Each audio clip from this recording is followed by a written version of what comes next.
गोटे निखोज बस जार पत्ता मध्य काहाकू मिल नथिला से रास्तार सबुदिन यात्री धरी जीवा आसिबा करिबा। से बस रो यात्री माने थिले सबु आत्मा। हालो सांग माने जय जगन्नाथ। आजिर कहानीटी रही एक रहस्यमय। यह पूर्व आपण मैंने निज निज नाम कमेंट बॉक्स रे लिखि दियंतु। कहानी प्रथम मुझे कहीदेवा चाहे निखोज बस टीर पेट्रोल टांकी पेट्रोल बोतल रे से ब्लड बाहर। कहानीटी आरंभ हुए एक पिकनिक यात्रा जिते बड़े आप पिकनिक यात्रा सारी बस टी फेरु था। यही घटनाटी घटीला एक सुनसान अंधार रात्रि रे। आम ओडिया मास मध्यरु श्रावण मासर समय आम पिकनिक सारी फेरु फेरु राति अनेक हो जाए। रात्रिर अंधार रे सुनसान रास्ता रे छिपछिप वर्षा रे आम बस टी धीरे धीरे आगू को बढ़ी चली थाए। हठात किछि बाट आगू को जाऊ जाऊ आम बस सामने धला रंगर लुगा पिंधिथिबा एक बुढ़ी आसी ठिया हो जाए। यह देखि आम टिके आश्चर्य हो जाऊ। एते राति रे सुनसान जंगली रास्ता रे धला शाढ़ी पिंधिथिबा बुढ़ी केमिति जीवा आसिबा करुछि भाभी आम टिके भयभीत हो जाइथाउ। एथिमध्यरे से गाड़ी रे थिबा कंडक्टर बुढ़ी को पचारि ताकू गाड़ी भीतर को चढ़ाई सारी थाए। बुढ़ी को जेतेबेले आम सांग मानक मध्यरु जड़े पचारे से कहे मु आगरे ओह्लाई जीवी बाप तुमर धर्म हेबो। यह शुणिबा परे आमे समस्ते से बुढ़ी माँ को पछ सीट्रे बसाई देउ। एथिमध्यरे आम बस सामने एक कला बिलेईटी पास करे। हठात एपट रास्ता सेपट रास्ता को चली जाए। हठात बस टीर ब्रेक मारिबा जोगु आम बस रे चली म्यूजिक स्पीकर टी बंद हो जाए। राति अनेक आसी हो सारी थाए। आमे मध्य समस्ते थकी जाइथाउ। थका दूर करबा लागि आमे विश्राम नहीं जाऊ। किंतु आम आखि खोलिला बेलू आमे देखा पाऊ आम बस रे आउ दुई जण लोक आसी आग सीट रे बसिचंती। आम मनरे भय आहुरी बढ़िबा को लागि थाए। बस टी शीघ्र गति चलू थाए। किछि सेकेंड मध्य किलोमीटर रास्ता सरी जाउथाए। ए घटनाटी मो लाइफ रे प्रथम थर पई घटिथिला। आम समस्त को भय लगी रही थाए। यही कहानीटी बहुत सस्पेन्स थिले मध्य एहार घटना गुड़िकर सत्यता रही सांग माने। एथिमध्यरे आपण माने लाइक और सब्सक्राइब बटन मध्यरु गोटे को दबांतु। कहानी को फेरिबा।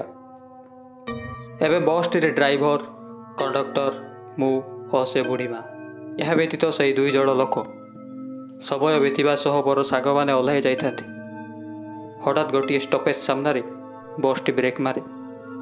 बस टीर ब्रेक मारिबा जोगु मु से बुढ़ी माँ ऊपर पड़ जाए।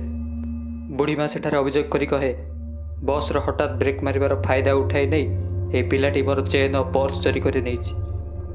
मु सेठारे मना करबा सत्वे मो कथा केही शुणती नहीं। बस मध्यरे ए घटना देखी बस रो कंडक्टर कहे आगे पुलिस स्टेशन रही सेठारे तमे यार समाधान करनब। यह शुणी मु और से बुढ़ी माँ सेठारे ओह्लाई जाऊ। मु पुलिस स्टेशन जीवा नहीं टिके डरी जाए। किंतु बुढ़ी माँ मनरे टिके भी भय नथिला। तांको मुहरे से पूरा शांत देखा जाउथांती। अंधार राति रास्ता रे आमे दुहे यह व्यतीत कई दूर दूर पर्यंत देखा जाऊ नथांती। बाटरे चलुवा समय बुढ़ी माँ को मु पचारे तमे एमिति कहीं कल। बुढ़ी माँ मते बुझाई कहे बाप मु तुमको पुलिस रे देबिनी। मो चेन और पर्स देख मो पाखे रही। यह शुणी मो मन टिके शांत हो जाए। बुढ़ी माँ कहती तबे शहीदा समय जो दुई जण आम बस रे चढ़ी से भयानक चेहरा मु देखी नहीं जहाँपाई मुझे बस मध्य करी। आम जीवन बचापी बुढ़ी माँ पाखर यही कथा शुणी मुझे धन्यवाद जनाए। और पर आम ये घटना विषय पुलिस स्टेशन रे खबर दे फेरी जाऊ। सांग मैंने एतिसह यही कहानीटीर सस्पेन्स सरी ना। पुलिस प्रथमे यह विश्वास करे ना किंतु गोटे बस मिसिंग अभियोग खबर आसी पहुँचे जहाँ पर पुलिस यार खोजा खोजी आरंभ करे। आमे ता परदिन खबर पाइलु जे बस टी एबे नुह बहु आगरु एक बड़ पोखरी मध्य पड़ रही जहाँ आमको पुणी भयभीत करे। जदि बस टी से पोखरी मध्य थिला तो सबुदिन रात्रि रे केमिति यात्री धरी जीवा आसिबा करुथुला एही प्रश्न आम मनरे घूरी बुलु थाए। स्थानीय लोकों को कहवा अनुसार से पोखरी को कई जाती ना जो यह क्या जना पड़ नाला।